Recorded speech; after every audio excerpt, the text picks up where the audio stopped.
to another episode of Machtails from the Cantina. This is Season 2, Episode 23 already. 23. We are coming up to the 1-year anniversary really close. I am down here in the Wampa Cave doing a show for the very first time. Unless you've been following me on Patreon. If you're a member on Patreon, you get access down here on a weekly basis along with my podcast show and so many other perks. I'm drinking the Mark West tonight, and it's in a Jedi Master wine glass. I've had this in my cabinet for several years. Not the wine, but the wine glass. And it's the first time I'm using it on the show. So cheers, everybody. Hey, this is a very big show. We are stepping outside the box. I have decided to have two guests on the show that are not directly involved with my film projects. So this is new grounds. But these are people that support my film projects. And my first guest, give her a little background on her. She is very known in the social media world, trying to spread love and joy amongst the negativity. You can follow her on Twitter, YouTube, but Facebook is where she has 34,000 followers. And I need a couple more females on the show. You know, I know some of you guys have been wondering where the ladies are. I've had my sister on. I've had my wife on. I've had Lisa Duffy on. Lisa Hines, Mary Jo Tenuto. So we've had the females on the show. So we're going to do it again tonight. Would you please welcome my new guest for the first time on Mocktails from the Cantina, Vadergirl. Hi, how are you?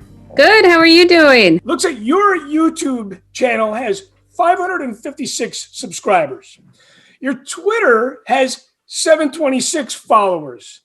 But then your Facebook following is 34,000 people.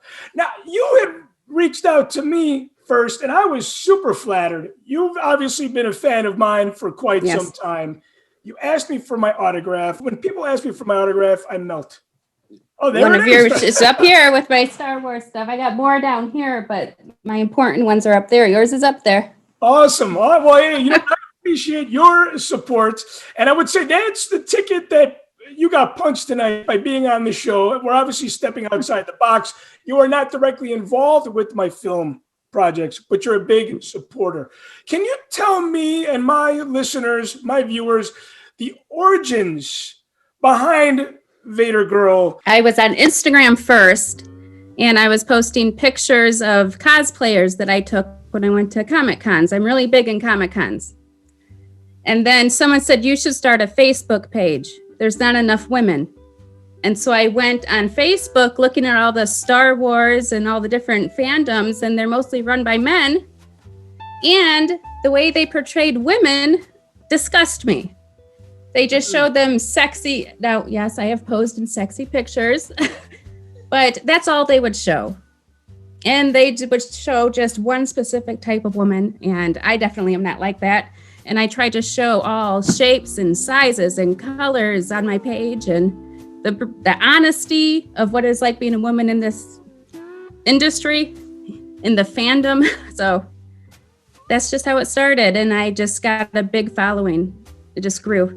You're definitely a social media personality. Specifically, I would say with Facebook, because 34,000, God, if I had a fraction of that, that is impressive. But I think what you're doing and what your mission is all about is something that was definitely there. It was definitely, brewing in the works. Because I know Ashley Eckstein, when she released her universe, it was a huge success. There's always been this big following of female Star Wars fans, but the voice wasn't there. So you've Correct. Provided the voice in some degree.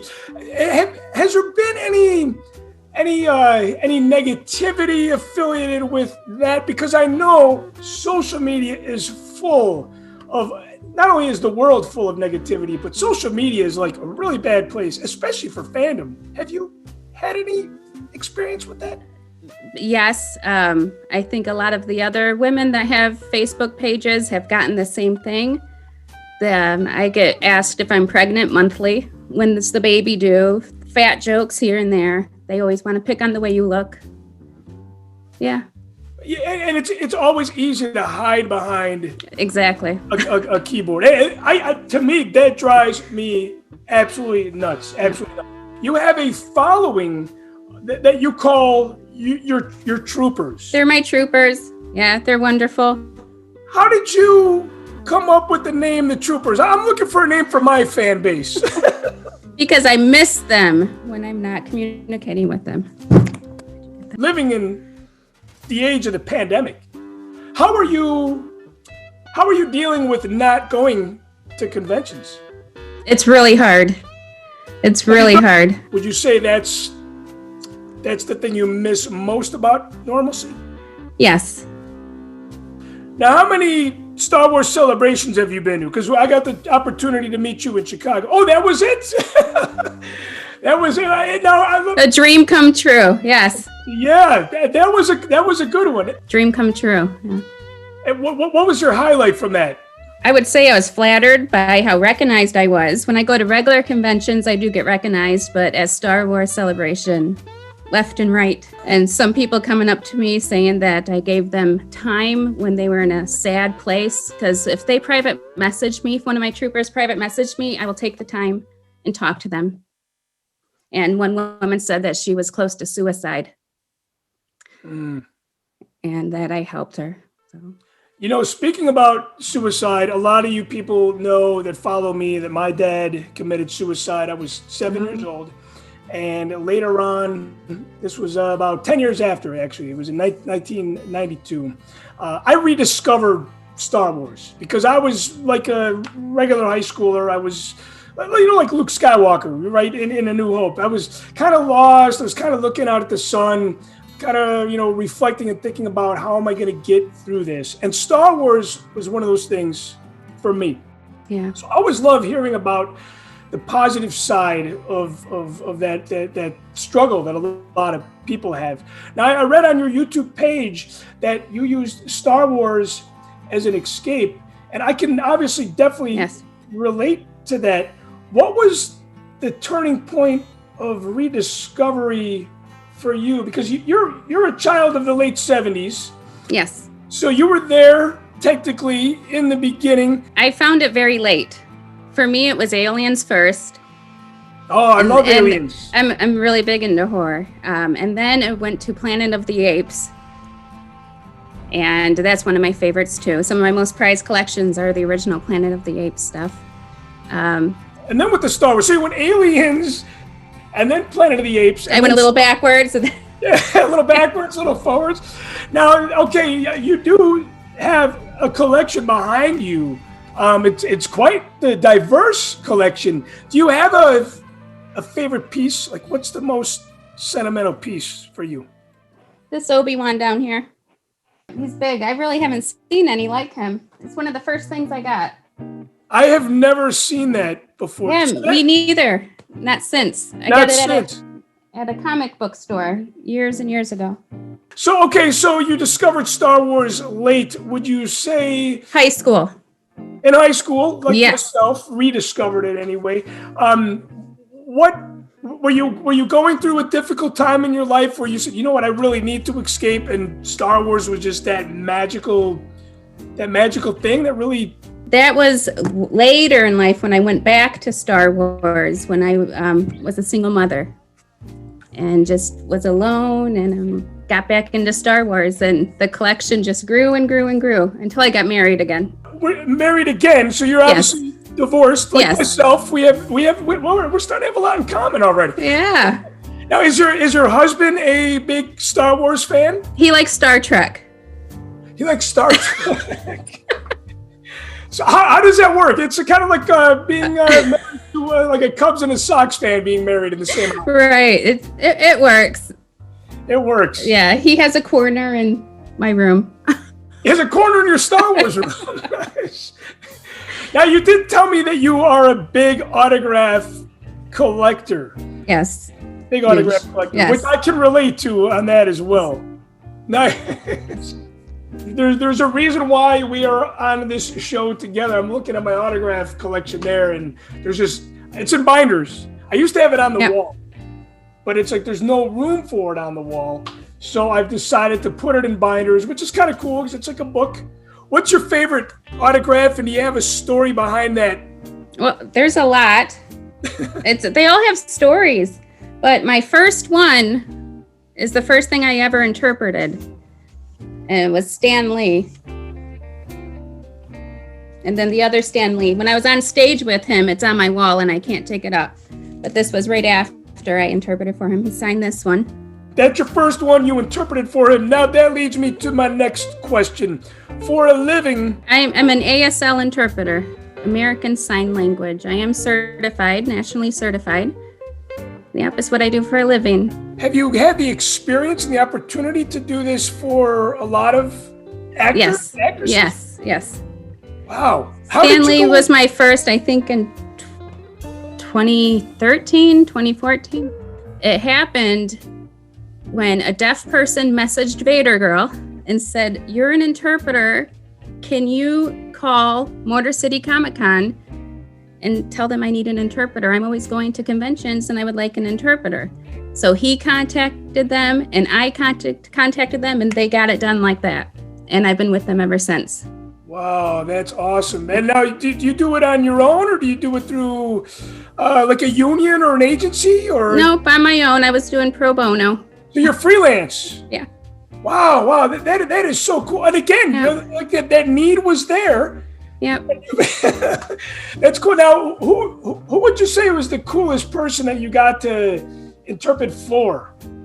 Well, Stan Lee, of course. And I'm not big into comic books, but he's just so big, it's hard not to love that guy. And John Barrowman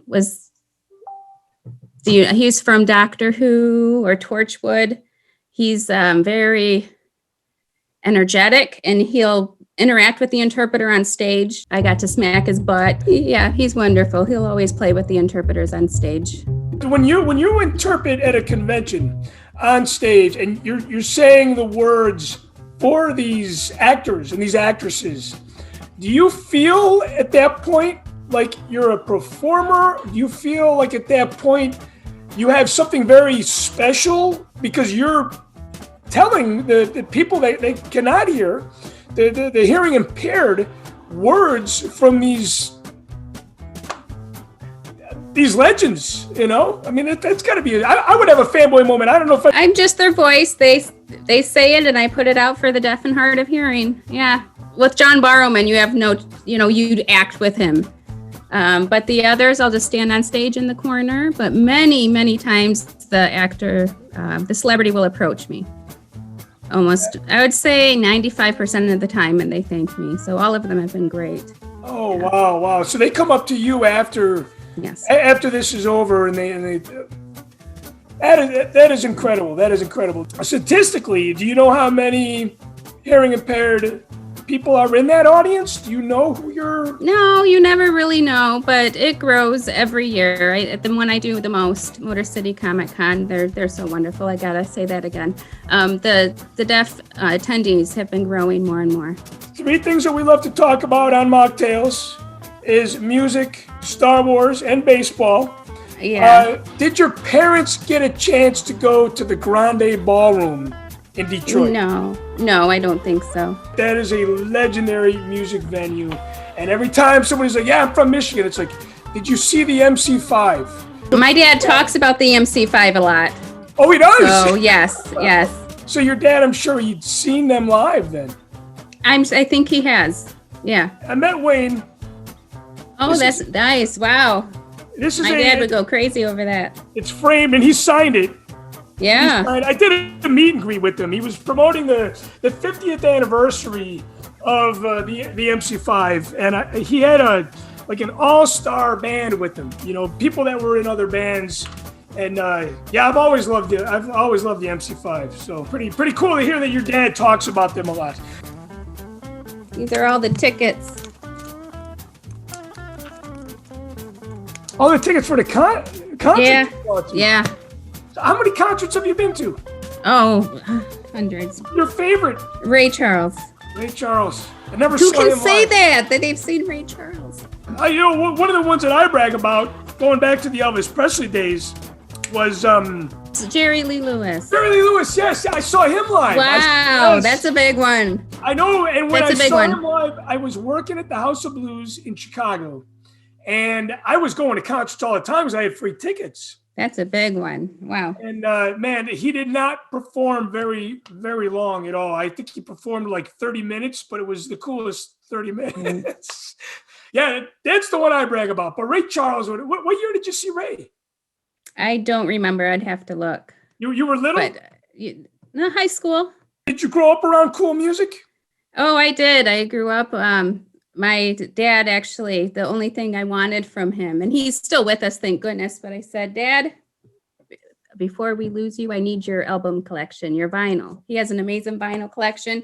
He gave it to me just a few months ago. It was those albums that I grew up on. T-Rex is one of my favorites. Yeah, I love T-Rex. Yeah. Like, what's that album that you put on where you're like, oh my God, I feel like I'm in the playpen right now? The one I remember the most is Ted Nugent's Scary album and Uriah Heep. I remember pulling them out when I was young. Man. They're scary. My dad had a lot of Uriah Heep records. He was buried with Pink Floyd's Dark Side of the Moon. My parents were very, very much into really cool music. Todd Rundgren is the one that brings me back to the playpen days. It's like I remember my mom listening to that music, you know, when I was a child. Again, we share something in common with music. What was your first concert, and what was the first album that you bought with your own money? My first concert was Alice Cooper at 8 years old. That's scary. It was in Detroit. I grew up near a music theater with season tickets when I was in middle school, high school. And I remember seeing a woman running down the aisle throwing up. And that was my first memory of a concert at 8 years old. Now, was she throwing up because she was scared, or she was throwing up because she had too much fun at the concert? The guillotine looked real. Yeah. Oh, yeah. I mean, Alice Cooper, Yeah. that one, you know, they just finally released all 5 seasons of The Muppet Show. Man, Alice Cooper's episode is just brilliant. I don't think there's anybody more perfect for The Muppet Show aside from, you got Alice Cooper and Ellen John. Those are like 2 of the best performers to perform on that show. Well, I can tell you my favorite. I have a tattoo of him. Elvis Presley. Elvis Presley's your favorite? Yes. Can we see the tattoo? No. It's just a silhouette of him with his microphone and his knees bent in. And The first album you bought on your own? I don't remember because I have such a large collection of CDs because it was CDs in my time. I do remember my mom breaking my Marilyn Manson CD 3 times. I had to buy it 4 times. She didn't catch the 4th time. Did you say that you had the chance to interpret for Alice Cooper and Meatloaf, but COVID happened? They were supposed to be at Motor City Comic Con. I don't know if you're a huge Cooper fan. His first 2 records were released on Frank Zappa's record label. And his first 2 records sound nothing like what he became. So the other thing that we talk about is baseball. We don't talk about sports. Now, you had said that, I love sports. yeah, you say that with sarcasm, I know. Because I said, do you like baseball? And you're like, yeah, baseball's okay, but I hate sports. And I used to be like that. And then I changed, but my heart opened up primarily for baseball. Why do you hate sports? Just never got into it. I used to play softball when I was younger. Yeah, I was shortstop or left field, but that's probably why I can tolerate watching or going to baseball games. I can't sit and watch baseball on the TV, but can anybody? Isn't that? I do. I'll go to the Star Wars events at any sports arena. I think I went to a basketball one before, so I'll go to those. I love going to baseball games for many reasons. And one is the social element. I love just hanging out, connecting with friends, talking about the game. Star Wars night is always good for that. Going back to Stan Lee. Okay, you did say that you had a great experience with Stan Lee and David Prowse. Yes, they both kissed me. Yes. At the same time? Yeah, I wish. Stan Lee, such a humble man. Oh my goodness. He took time out of, which the audience probably didn't like, but he took time out of his talk to thank me. You know, the interpreter, he gave me an autograph. He gave me 2 copies, and I gave one to the deaf person in the audience. And then he came up and kissed me.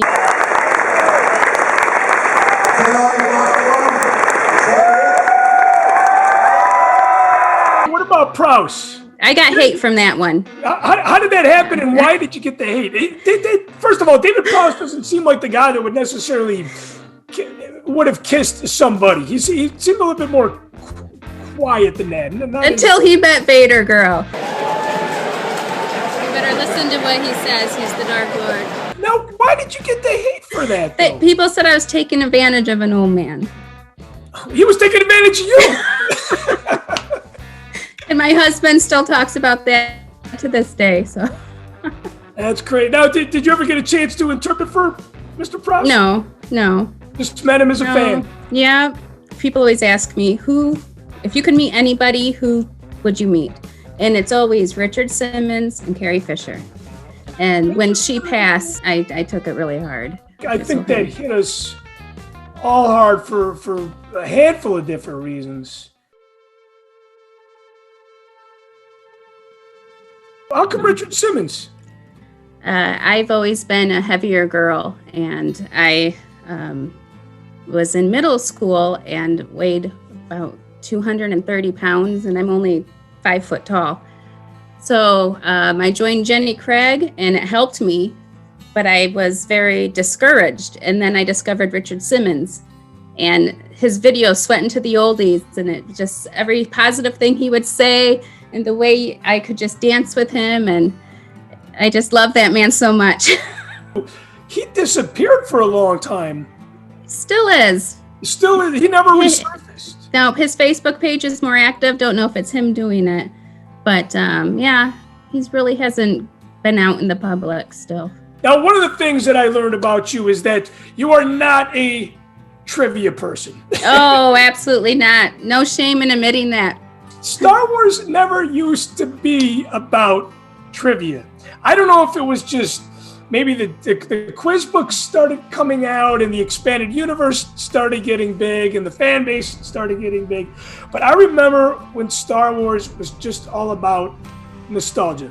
And it's taken on this whole other life form. And I am part of a trivia group with friends, but it's mostly for social element. So I get so aggravated. I always lose when I'm on there. Oh, I would lose completely. Yeah. But I tell you, the thing that drives me nuts about trivia, and I want to hear from you why you're anti-trivia. I dressed up as Plo Koon in 2005. I went to the Meijer on Halloween, and people didn't know who I was. I'm like, dude, okay, Clone Wars didn't come out yet and make him a superstar. But I was like, you don't know who Plo Koon is? And then I was with a trivia contest with some Rebel Legion members. And the old man was dressed up as Obi-Wan Kenobi. The question was, who was the old man that took Luke in as a he trained, it was Luke's mentor in A New Hope. And the answer was Obi-Wan. And the guy was standing there in his Obi-Wan costume. I'm like, come on, dude. You gotta know who at least you're dressed up as, right? So why does it grate on your nerves? Why do you hate trivia so much? I just saw a lot of people saying, if you don't know this, you're not a Star Wars fan. If you don't know, anything. Yeah. If you can't name all the planets, you're not a Star Wars fan. Or if you don't have this in your collection. Or how big your collection is. Yeah. It doesn't matter how much knowledge you know or how big your collection is. You're not a bigger fan than someone else. I mean, do you think that's a product of social media? Like people saying that out behind the keyboard? Because I would never say that to anybody's face. I've I've been called out on things, but I own it. I recently made a mistake. I posted a picture of Deep Roy on his birthday with different pictures of him. And one of the pictures I got wasn't him. It was a different Indian person that was in the Ewok costume. And so I ended up correcting it. I'm like, nope, you're right. That's not him. That's not Deep Roy. So I fixed it, and then people saw the comments. People always read the comments. But we don't see what picture they're talking about, Vadergirl. I said, I already changed it. This was the mistake I made. I owned up to it. So I don't know everything. Hey, props to you for owning it. There's a lot of mistakes that I make, and I'm very... I can't name all my figures back here. I admit that. You said you cannot? No. And so you don't have anything left from your childhood? No. My parents really never got me into Star Wars. I didn't discover it till way later. But one of my favorites is music. Yes, it was the music. But one of my favorite characters is Watto. Your favorite character is Watto? How come? I just love him. And I love the Phantom Menace because two of my favorites came from there, Watto and Maul. So you talk about the levels of fandom. People say, hey, you know what? You don't have this in your collection. You don't know this about Star Wars. When I made The Force Among Us, that first documentary, it was to kind of show everybody that there are all these different kind of Star Wars fans. Yes.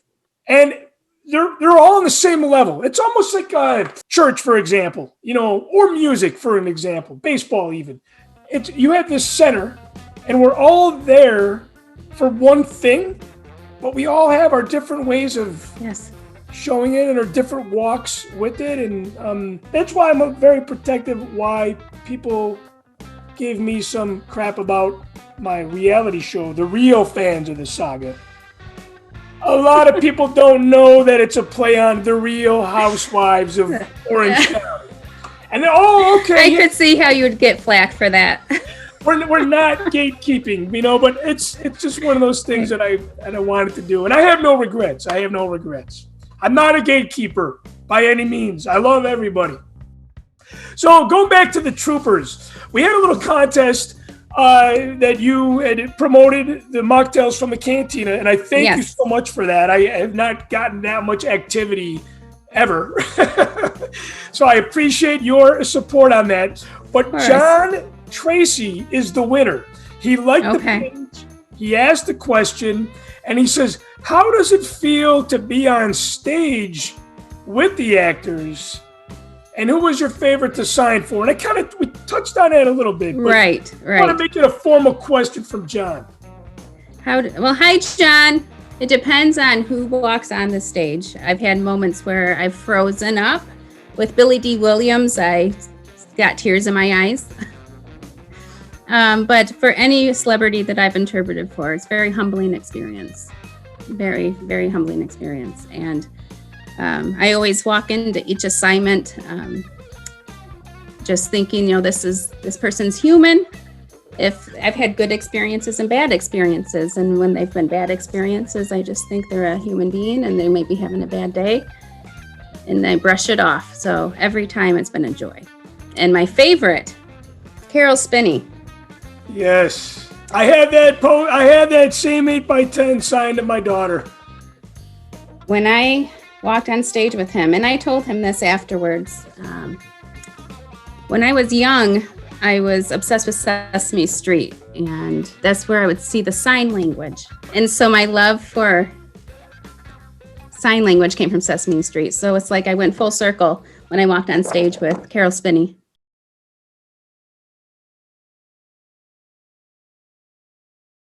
I got really emotional when he passed away. Yeah, that was tough. Was Linda an inspiration for you and have a lot to do with what you ended up doing? Yes. Never met her. No. Never got a chance to meet her. Yeah, I would love to meet you. Wait, we're going to wrap up the show with some quick games here. This one is going to be called Kiss, Marry, and Disintegrate. Not to be confused with what we play, Shag, Marry, and Kill. So we have Darth Vader, Darth Maul, and Boba Fett. All good ones.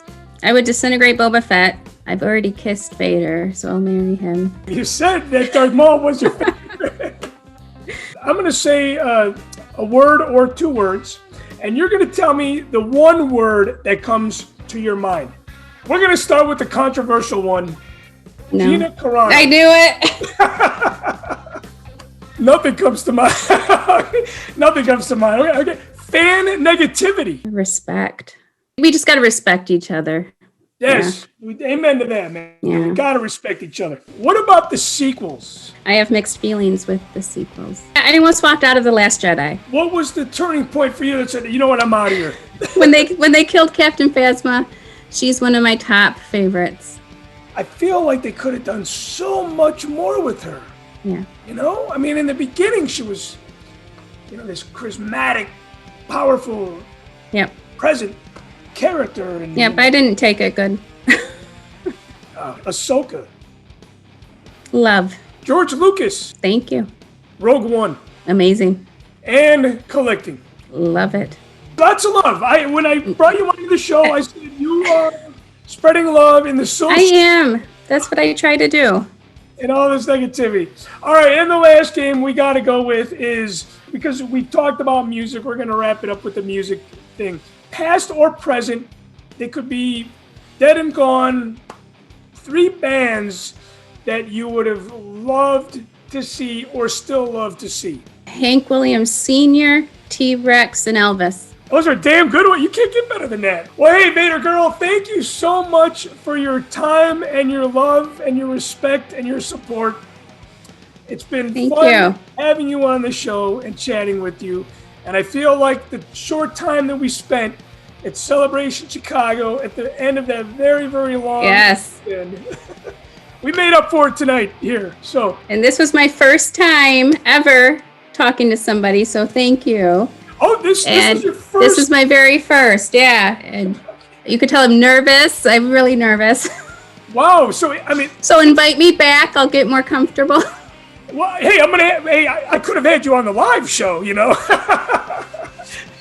I would love to have you back. We'll bring you back on the live show, and then maybe you can maybe you can do some interpretation for us, Yes, I'd be glad to. I would love to open this up to the deaf community. I'd love to. It is amazing that I got the first interview, your first public interview. Man, what an honor, what a privilege. Hey guys, sit tight. After the break, we're gonna chat with Billy Mack, Jimmy Mack's brother. Stay tuned, guys. Coming up next. It's the new Star Wars lightsaber from Kenner. Inflation required, batteries not included. You can pretend you have powers when you switch on Kenner's Star Wars lightsaber. Ready to feel the Force? Yeah! Switch on your Star Wars lightsabers, close your eyes and go! I got it! Me too! Zap! You passed the test! The Force is with you! The Star Wars lightsaber, new from Kenner. Balloons not included.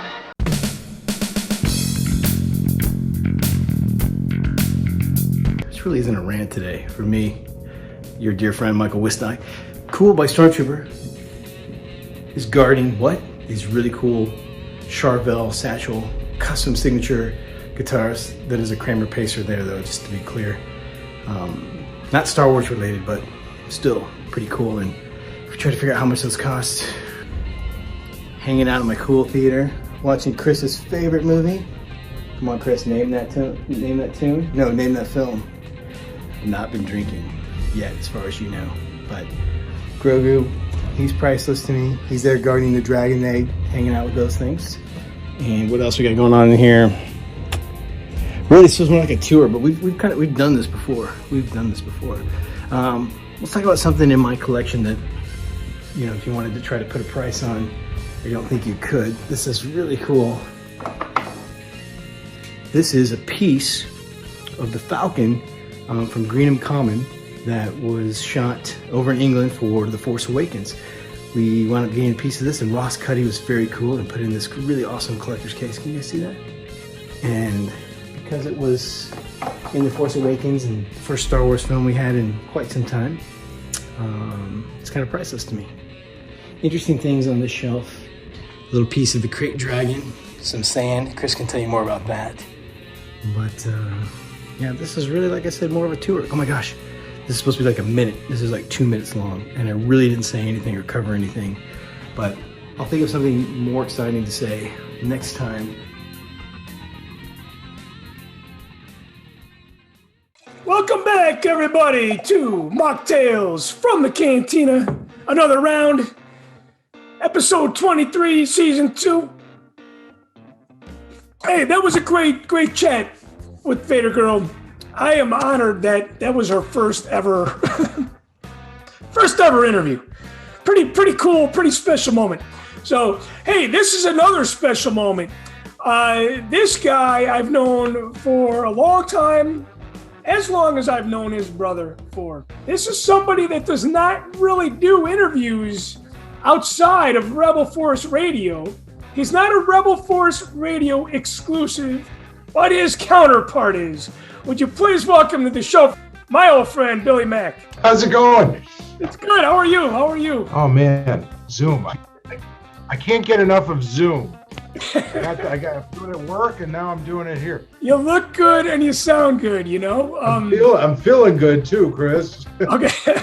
Hey, what are you drinking tonight, man? What are you drinking tonight? I'm drinking a Coors Light. I hope you weren't expecting anything fancy. Hey, that's my other go-to. I don't know if you watch many of my shows, but I've been caught on camera drinking a Coors Light before. It's a fine beer. I mean, you know, if you want to get fancy, I do have some of that peanut butter whiskey in my fridge. Maybe I could grab one of those. Peanut butter. You want to get really nuts. It sounds like a good after-dinner drink, you know? I should have done it special for you and gotten something really nice. A real, you know. Am I known as like the craft beer guy? Is that my MO?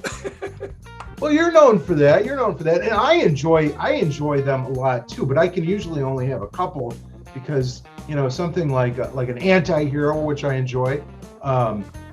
You know, a few of the, those get me pretty rocked. I had a beer from a place down the street, Riverlands Brewing, down here in St. Charles, and man, I looked at the percentage, and the beer is 8.2%, and it's a tall can. You know, so yeah, you get rocked quickly on those. Welcome to the show. Oh, has the show started? You made me sound very mysterious. I mean, that was very. You know, Robert De Niro-esque that he doesn't give. Well, actually, that's not true anymore. It used to be true. De Niro didn't really give interviews and stuff. But well, now is that true though? Do you not do anything outside of your brother's show? No, not right now. I mean, maybe in the future I will, but nobody. No, it's not because, you know, nobody's really asked me. So I did. I asked you. Yeah, it's not like I've been turning down all these offers. You know, my brother's dream is to set me up with with my own like movie podcast, which I don't know. You know, I might think about doing that. That might be fun. You know, I work in education, so you know, during the summers I have a little more time. It could be a summer special. Some are exclusive. Is my memory serving me well? Are you a music teacher? English. English teacher. Okay. I am a guitar player, though. I know you rock out, man. I know you rock out, and you know Jimmy's been trying to get something together with me, you, and him to do the Imperial March. You know, you on guitar, him on bass, and me on the drum kit. And, you know, he wanted to kind of make that a special moment. I always love jamming with people. And it's just so hard to do that right now during the pandemic. Do you like to play solo or do you like to jam with people? Well, I have a band, actually, just old high school friends. I mean, it's nothing too serious.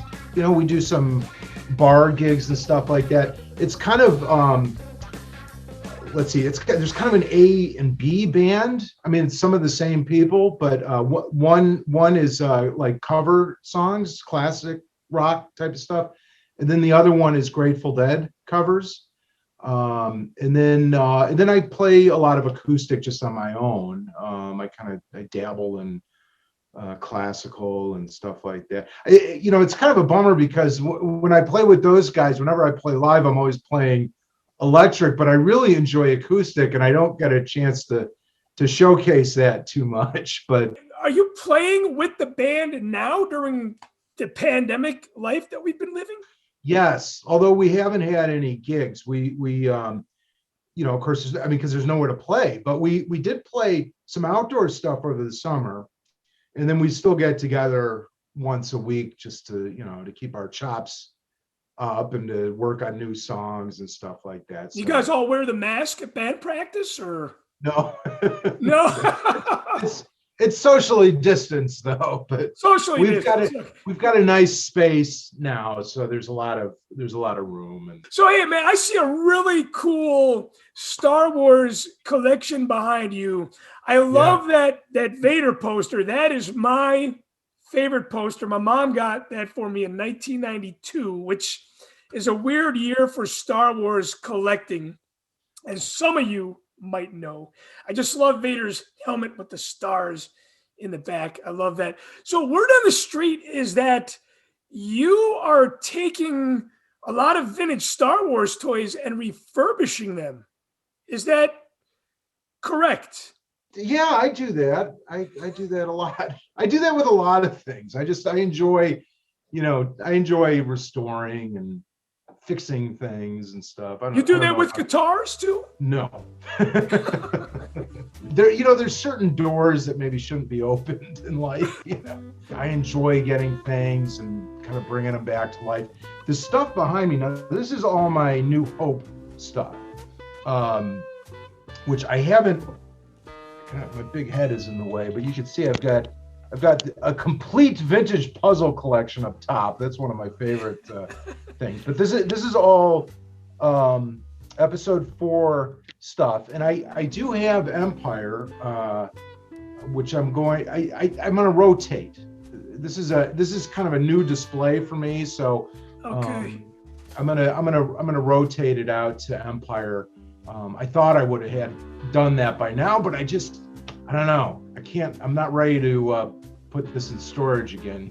You know. Yeah, you know, it's funny because I am down here in what I call my Wampa cave, and I have essentially something from each film. And the funny thing is, your nephew, I can't remember which nephew it was, but he said, "Why do you put things in glass cases?" And I'm like, "My friend, it protects it from dust." You find that as a challenge? Yeah, I mean, well, that again is why I want to rotate. You know, number one, it doesn't take over my entire house. You know, number two, it keeps me kind of involved with my stuff. You know, it's fun putting it away and, you know, Looking at, yeah, right. organizing it and cataloging it. That's all part of the collecting disease, you know. It's keeping track of everything and putting them in boxes and all this stuff. Here's something I was working on. Now this is stuff I do sometimes. So this is you may remember the Imperial attack base. Right back there. You got one right back there. Now I guarantee your box is probably in better shape than mine, but this is the type of stuff I do. I picked this up at the St. Charles Toy Show. Yeah, King County Toy Show, yeah, down the street. King County Toy Show. Yeah. Probably about 3 years ago. Okay. And I think I paid, oh God, it was like $15 or something like that. And it's all there except for one piece, which it was so weird. I found it in a bin, like the very next table. I was like, oh, here's the piece that that I need for the set that I just bought. The box was here, but it was trash. This is not a very nice box. And this was literally flattened and it was split. And the guy's like, well, you can have the box, whatever's left of it. And it was, it was in pieces. It was all split around here. So I like having the box. It doesn't have to be perfect. I'm not that kind of collector, but I knew I could make it look good to display it. I worked on this box. I cleaned it up. I used this like glue tape. I don't know if you can see this. There's parts of it that are, here, wait, let me see if I can do this right. I mean, see, there's elements of it that are just missing. Yeah. So what I did was I took a cardboard box and measured it and cut it down to size. And I made like a liner for it. I don't know if you can see, but there's a cardboard. Oh yeah, they make it strong, now, right? Yeah. So now once I mended it, cleaned it, I retaped the one end. Pretty cool, and man. made that little liner for it. Now it's like really solid. I mean, this is like a cool, Yeah. it's not gonna fall apart on me. It looks decent, it's the right shape and everything. And that's the type of stuff I do. I did some of that type of work on the Land of the Jawas that you see back here, that cardboard sand crawler that comes with it. So having you come on to the show has been a little bit of in the making. I know I asked you to come on to the show, and I wanted you to bring Puppet Lando, your sidekick. And you originally never responded. And I emailed Jimmy, and I'm like, dude, because me and your brother are pretty close. Me and your brother are tight. And I go, dude, yeah, what's up with Billy, man? He's seeing my email, but he's not responding to it. And he goes, Puppet Lando is exclusive to RFR. And he goes, Billy just didn't want to say no to an old friend. I said, okay, I can respect that. He goes, but if you have Billy on the show, he can talk about Puppet Lando.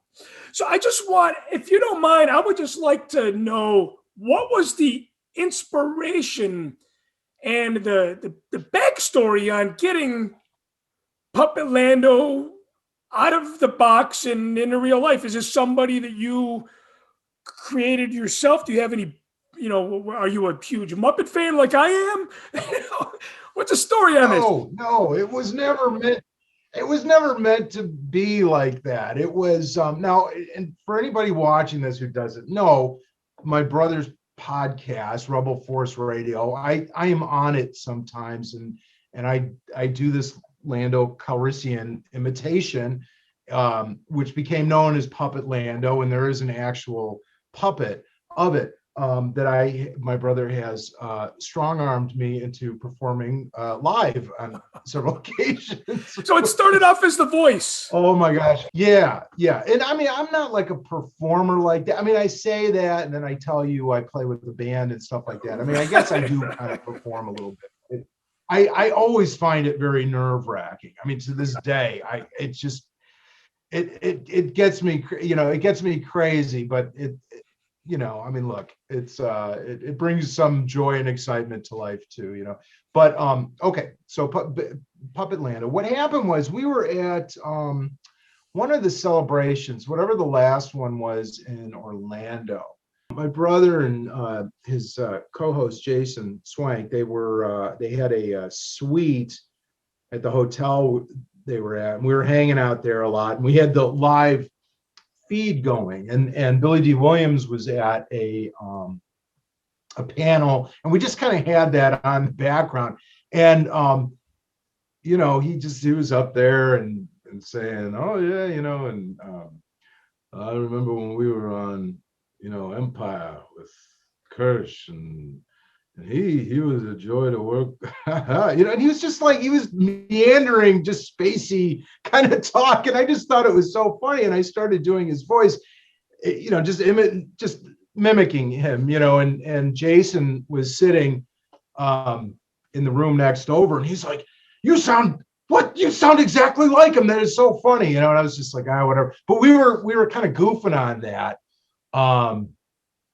Just saying some kind of, like dirty stuff. And, as the day wore on, we were having some fun with that. And then next time I was on Rebel Force Radio, they kind of put me on the spot, and Jason, Jim was like, Jason says you do a really good Lando. And then I did it. Well, we go way back. She's a musician. My brother, he's worked in radio for 30 years now, something like that. And one of the things that they often say on some of these morning programs and that kind of thing, where they have characters, I don't know what you call them, the morning zoo show or whatever, and they sometimes have characters that they'll do on the show, and behind the scenes they often call them the puppets. They kind of throw that term around, and so Jim started calling it Puppet Lando, and a listener sent us that puppet. You didn't even make it. No, I didn't make it. But no, I'm not like a puppeteer or anything. I've never done any puppet work in my life, you know. So how that came to be where now I'm, you know, entertaining people with a puppet on my hand. I feel like that guy on who's the teacher on South Park? Everyone sit down and shut the fuck up! Started my day the best way. Sometimes I'm doing it, I'm like, what am I doing here? But I think it's great. For my birthday, I invited you guys over. I had a big party. Like, hey, everybody bring their guitars, bring Puppet Lando. We're gonna play Star Wars bingo, Star Wars trivia. It was like a 12-hour like Woodstock event. I was pretty lit at this point. A couple blue milks into it. It was getting towards the end of the night. I'm like, hey, where's Puppet Lando? And my friend Brian from the Babu Freaks, he goes, no, he's not going to perform tonight. He was almost like your agent or your manager. Should I say I'm not all that great at improv? I mean, I have kind of surprised myself on the fly with, you know, things I've come up with that puppet, but it really, you know, it's like, it makes me kind of nervous and stuff. And I work much better with the script, and I don't really do parties, you know, so it's like, that would have gotten really weird for me.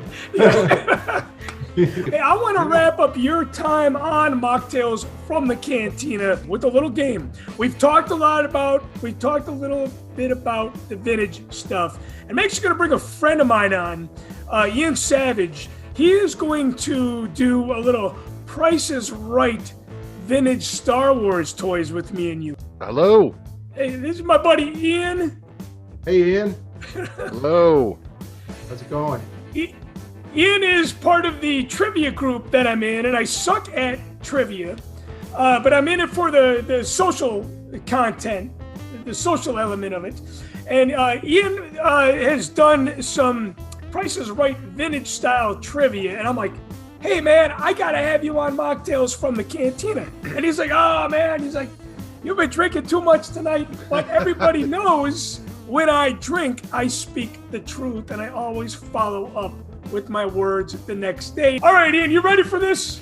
I guess. Yeah, we can get going. I basically am just pulling some vintage toys / play sets, and we're gonna basically do a Price is Right rules of who can guess the original retail price without going over. So let's start with the early bird. Oh, the price tag's still on that. Basically, it was an empty box. That was Oh. my guess. All right, 15 and 10. It was originally retail price at $9.99. Oh, 99. Shit, I went over a penny. Exactly, yeah. Since it's Mocktails from the Cantina, we're going to move to a Cantina set. All right, what do you guys got? Oh my God. $8.99. Oh, man. You both went over. Come on, man. This is $7.89. 1979. It was $7.99. Oh my $7.99. Son of a gun. Hey, there is this really good video that just recently surfaced. It's on YouTube. If you Google Toys R Us Star Wars on May 21st, 1980, the date that Empire was released, there was a news crew in a Toys R Us, and this movie reel that they have is straight from the news source, and it's uncut. It's uncut. And man, I might have watched that from you. Yeah, that's pretty amazing because it has them BSing in the background. Like there's everything. But Billy, if you have not seen this, dude, you got to check it out. It's almost a half hour long, I think. Yeah, it's like 25 minutes long. Yes. You see all this vintage stuff on the shelf, and you're like, oh my God, feels like a dream. Well, yeah, I might have seen that. All right, so the next one, the Death Star space station. I seem to remember this being around $20, but let's see, $12.99, $14.99. Well, it looks like Bill wins it. Original retail price $19.99. Hey, 1999. yeah. Making no I'm glad I didn't go 20. That seemed way too expensive for me for that time. I was like, really? That was 20 Yeah, bucks. that's not cheap, man. All right, let's see. Next one. This could go all night. Land of the Jawas action playset. He refurbished it. It's right behind you, Billy. Point to it. There it is. Right there. I'm going to question your resources, Ian, if I get this wrong. I love the dialogue in these commercials are hysterical. Yeah, it's always that bass line. Dun, dun, dun, dun, dun, dun, dun.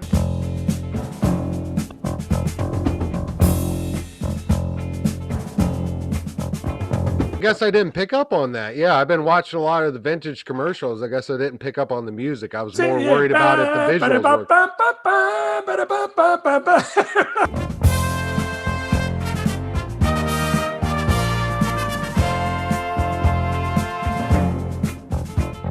Da, da, da. There's kind of a string thing that goes. No, keep going, guys. Keep going, guys.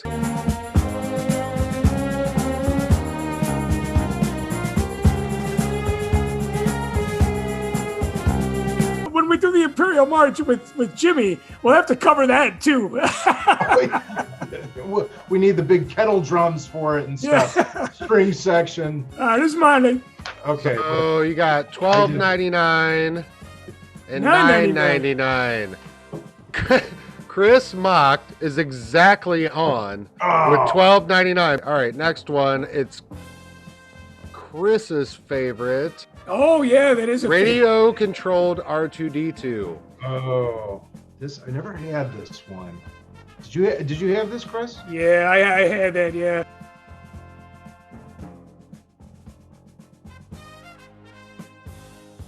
Look at that kid. I think it was in your holiday one, right? Chris, I didn't know they captured. My hair was never curly. It was shaggy. I love the dog. The dog's scared. This is a great commercial. Flipped out by that thing. Oh man, how much did my grandma spend on that Christmas of 1981? This thing took 2 C batteries and 2 9-volts, man. This I'm actually shopping for one of these on eBay right now. I could tell you that price. This R2 unit, it never had the Empire Strikes Back branding on it, just that Star Wars banner. And my grandma gave this to me for Christmas in 1981. I had no idea that you could buy the Star Wars branded stuff like that logo right there back, in the 1981, maybe even in the 1982, I thought once 80 hit, they got rid of all the Star Wars stuff. They went to Empire Strikes Back packaging. That was not the case. Dude, I remember. It's my answer. Okay. Well, I did. It's originally retail price. Does this sound right? At $24.99. Damn. It's enough to make your head spin. That was high tech equipment. Okay, and you needed exactly for something like this. This is an era where when VCRs cost like $1,200. That's true. Yes, you're very. I mean, this is like. I mean, what is this? Run on nuclear power? I mean, not any household could have something like this. I mean, this is kids. You know what? That might explain why there's really only 3 remote control pieces, and they never really made them past Star Wars. There was no remote control that I know of made for Empire and Jedi. And on eBay, I would say the average price on that with the inserts and the styrofoam packaging and everything, I don't know if it works or not, but it's about $100. What you win, Billy Mack, is you win some Machtails from the Cantina coasters, and you also win a magnetic bottle opener. Cantina, there you go. From the Cantina, that says cheers on it. So I will make sure that you get these safely and quickly. So, Billy, I want to thank you for being a guest on Machtails from the Cantina. Thanks for having me. Hey, Ian, I want to thank you. Ian, I want to thank you for being a host of the game show tonight. So, hey guys, may your glass be full and never empty, as mine is running dry. We will see you next time, guys, on Machtails from the Cantina. So long, everybody.